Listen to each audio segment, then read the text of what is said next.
Welcome to everyone. Thank you for joining the online report launch of our research report, Destination Unknown Afghans on the Move in Turkey. So why did we do this research? Well, Turkey has been a host country and transit hub for hundreds of thousands of Afghan refugees. There are almost 3.6 million Syrians in the country who are granted temporary protection status. But next come 35,000 Afghans who've applied for international protection in Turkey in the year 2019. In 2019, there were also 46,000 Afghans with residence permits, 37,000 with short-term residence permits, and almost 5,000 with student permits.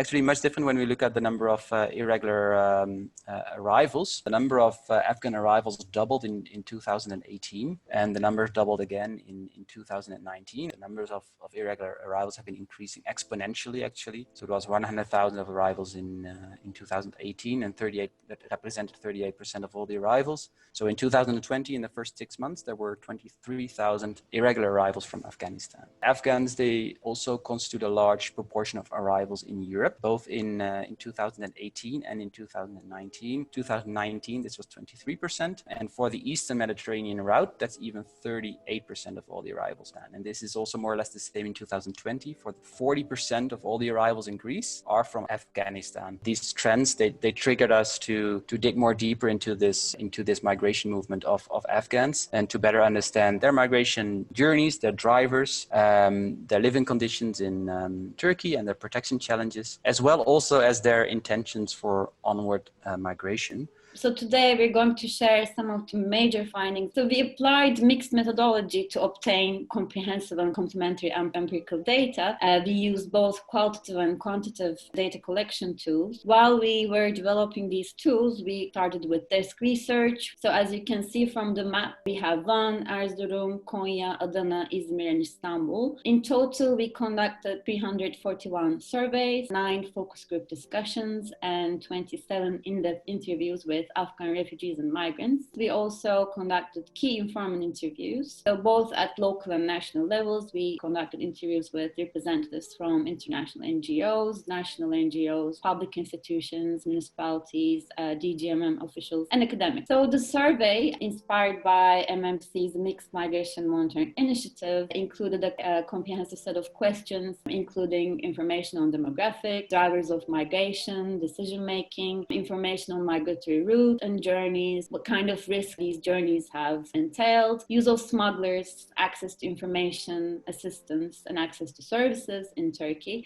While they're in Turkey, what are their further aspirations, what kind of challenges they face. But before elaborating further on findings, perhaps it's good to mention that the team applied a snowballing method, meaning that we identified the respondents using this method because it's not very easy to access highly mobile population, and they were mainly facing an irregular status. The majority started their migration journey from Afghanistan, followed by Iran and Pakistan.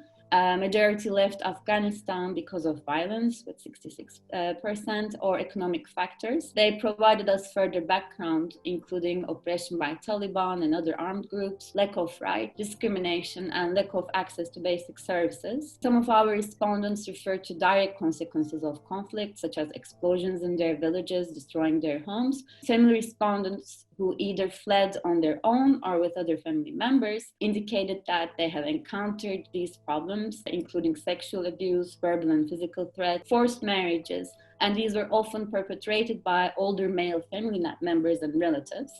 Women reported that they decided to migrate, first to protect themselves or their children from these types of violence and threats. These numbers suggest that even though family reunification was a reason to come to Turkey, we also assume that respondents may actually want to reunite with family members in Europe or in other destinations while choosing to come to Turkey first. During focus group discussions and in-depth interviews, participants also stressed moving to Turkey because of their desire to be safe, better living standards, and access to decent employment and education opportunities for their children. Here, we also need to emphasize that Iran and Pakistan are the major destination countries for Afghan refugees. We often see this response that Afghanistan and Iran were not considered as countries where these rights could be guaranteed, and they explain their reasons for leaving Iran, primarily in relation to restricted living and worsening economic conditions, especially since 2018. They're on the move, but they don't really know what their final destination would be.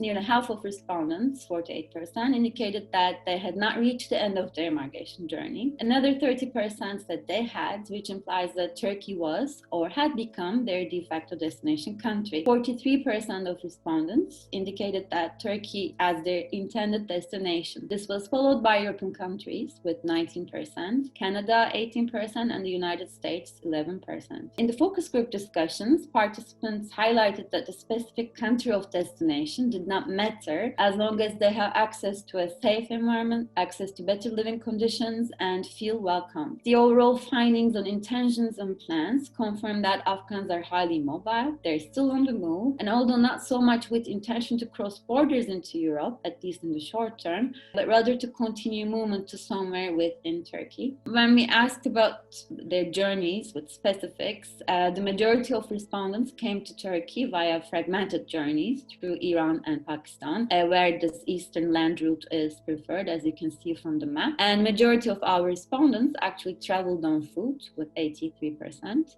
Another important finding was that majority lack information before embarking on migration journeys. So over half of respondents indicated not having obtained information regarding the routes, destinations, cost, conditions, and risks of their journey. The fact that a considerable number of respondents consult return migrants also aligns with secondary sources that circular migration is a common phenomenon among the Afghan population, and that forced return or deportation back to Afghanistan does not deter Afghans from migrating again. Among the main risks reported during the journey, death, physical violence, separation from the families were followed by robbery, detention, kidnapping, sexual violence were some of the major risks involved.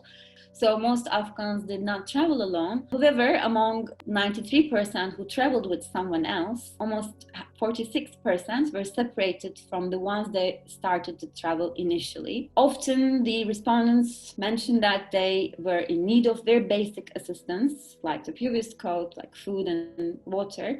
Almost 70% did not receive the assistance they needed. Concerning the key service providers, 40% of them were fellow migrants, followed by local communities or volunteers. So rather than authorities or NGOs, these groups were the main assistance providers. We also asked if they had any hesitance to continue further with the journeys, or if they've known the risks in advance. Nearly half indicated that nothing would make them even consider abandoning their journeys, while respondents were determined to move themselves and would have migrated even if they had known the risk in advance. The majority would not encourage others to migrate. Migrant smugglers play an increasingly central role in the mixed migration journeys of Afghans, as smugglers know how to avoid detection and where and when to move. The most often cited problems concerning smugglers were lack of access to basic needs on the route, deception, abandonment, mistreatment, threats of physical violence and use of force. So some of the respondents have actually changed smugglers a couple of times during the journey.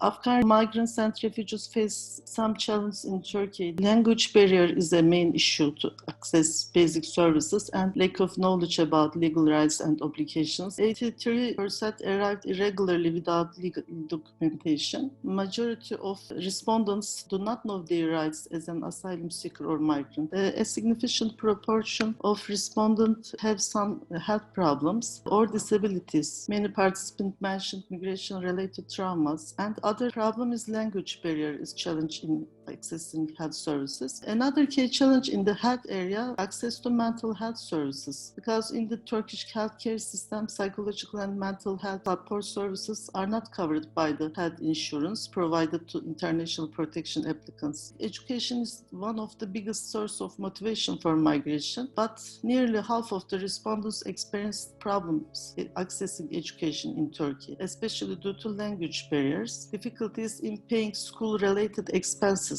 In employment area, 74% of respondents face problems with employment, such as access to the job market and language barrier. In shelter area, 2/3 Afghan refugees and migrants state that they face accommodation-related problems, such as high rents and lack of basic utilities. New arrivals experience more more challenged in finding accommodation. Information about service provision, half of indicated not knowing how to access public institutions for service provision. Especially young and single Afghan men are being deported because they have concern about being deported because they are considered as economic migrants and not as people in need of international protection. There were also participants who expressed their dissatisfaction of NGOs that are perceived as giving priority to Syrian over non-Syrian refugees. For international community, we can say that they should implement the Global Compact for Safe, Orderly and Regular Migration and the Global Compact on Refugees. Also, international community dissemination information and raise awareness about the asylum rights of Afghan refugees, the application process and the direct risk of being unregistered position, and ensure that funding for migrant and refugee support is non-discriminatory and non-status-based. Conduct needs assessment of migrants and refugees using representative samples. Inform the authorities about the needs of these groups. Advocating for lifting restrictions on NGOs' response. And implement an evidence-based response and practice. And provide refugees and migrants with improved access to challenged areas such as protection, basic needs, health, shelter, and employment. Especially give priority overcoming obstacles and delays in asylum application procedures. Support and encourage NGOs to conduct more outreach activities in Turkey. Increase investment in the employment and qualified personnel, especially at local and provincial levels. Expand legal pathways for international protection applicants. Provide information to new arrivals about asylum rights and legislation. And support initiatives that address cultural misperceptions.